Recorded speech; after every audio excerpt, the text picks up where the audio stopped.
भारत का अयोध्या नगरी को शोक संपन्न देखना। भारत 7 दिन चलकर नदियों, काननों और विशाल पर्वतों को पार कर उस कौशल देश में जा पहुंची, जहां गन्ने के कोल्हुओं से निकला हुआ रस नालों में बांध तोड़ता हुआ बह चलता है और अंकुरों से भरे खेतों को भर देता है। खेत फलों से शून्य थे, युवकों की भुजाएं पुष्पमालाओं से शून्य थी, शीतल धान की खेत पानी से शून्य थी। कमल में वास करने वाली संपत्ति की अधिष्ठात्री देवी लक्ष्मी उस देश को छोड़कर चली गई थी। मधुर फलों के रस विशाल जलाशयों से भर रहे थे और चारों ओर बहकर व्यर्थ हो रही थी। मनोहर पुष्पों के समूह तोड़े ना जाकर पौधों पर ही विकसित होकर फिर कुमलाकर झर रही थी। फसल को काटने का उचित समय को जानने वाले किसानों के अभाव से शाली धान के पौधे आम रस की धारा के बहने के कारण सिर झुकाए टूट कर खड़े थे और धान धरती पर झरकर अंकुरित हो रही थी। तिल पुष्प जैसी नासिका वाली तथा उन खेतों में जहां पक्षी आनंद से संचरण करती थी, काम करने वाली अंत्यज नारियां काम छोड़कर दुखी पड़ी थी, मानो वे अपने प्रियतमों से मान करके निराने का काम छोड़ बैठी हों। शुक मौन हो बैठी थी। सुंदर केशों वाली स्त्रियां अपनी सखियों का दौत्य करती हुई उन सखियों के प्रियतमों के निकट नहीं जा रही थी, नगाड़े नहीं बज रही थी, स्वर्ण से अलंकृत वीथियों में विवाह आदि के जलूस नहीं निकल रही थी। संगीत शास्त्रों में कथित विधान के अनुसार बनाई गई मधुर नाद वाली बांसुरी अब नहीं बज रही थी। नृत्यशालाओं तथा जलाशयों में नृत्य तथा जल क्रीड़ा नहीं हो रही थी। लोगों के सिर पुष्पालंकार से विहीन थे। विद्युत निवारक यंत्रों से युक्त प्रासाद धान कूटने वाली स्त्रियों के गीतों से विहीन थे। लोगों के प्रकाशमान मुख हासहीन थे। स्वाद सुगंधित अग्रधूम से विहीन थे। पुष्प ज्वाला से विहीन हो मंद पड़ी थी। नारियों के केश मधुपूर्ण पुष्पों से विहीन थे। भली भांति बड़े हुए तथा लहलहाते हुए सस्य के पौधे विशाल नालों के निकट रहने पर भी किसी के द्वारा उन नालों से पानी को मोड़कर न बहाने के कारण उसी प्रकार शुष्क खड़ी थी, जिस प्रकार निष्ठुर लोभी के द्वार पर दान पाने की इच्छा से आया हुआ व्यक्ति हो। वर्णन करने को भी असाध्य अपार संपत्ति से समृद्ध वह कौशल देश पुष्पहीन हो, पुष्प पर आसीन लक्ष्मी से विहीन हो एवं सारी शोभा से रहित होकर प्राण विहीन देह के समान लगता था।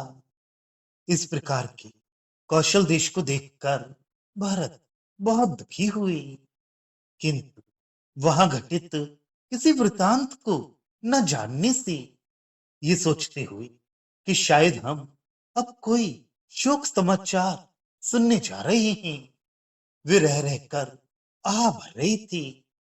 सत्य नामक उत्तम आभरण से भूषित चक्रवर्ती के पुत्र भरत ने कुछ दूर आगे जाकर वेगवान अश्वों से खींचे जाने वाले रास्ते भी आगे जाने वाले अपने मन में भावी के संबंध में विचार करते हुए अयोध्या के विशाल द्वार को देखा।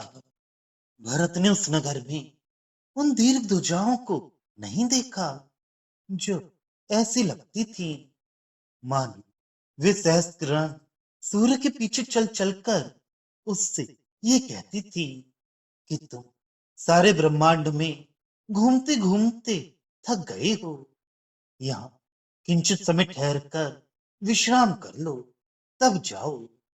और उन सूर्य की गति को रोक लेती थी। भरत ने उस नगर में उन नगाड़ों का शब्द नहीं सुना, जो नगाड़े मानो विशाल जनता को ये सूचना देते बजते रहते थे कि राजा को यथेष्ट यज्ञ देते हुए यहाँ की समस्त संपत्ति को ले जाओ।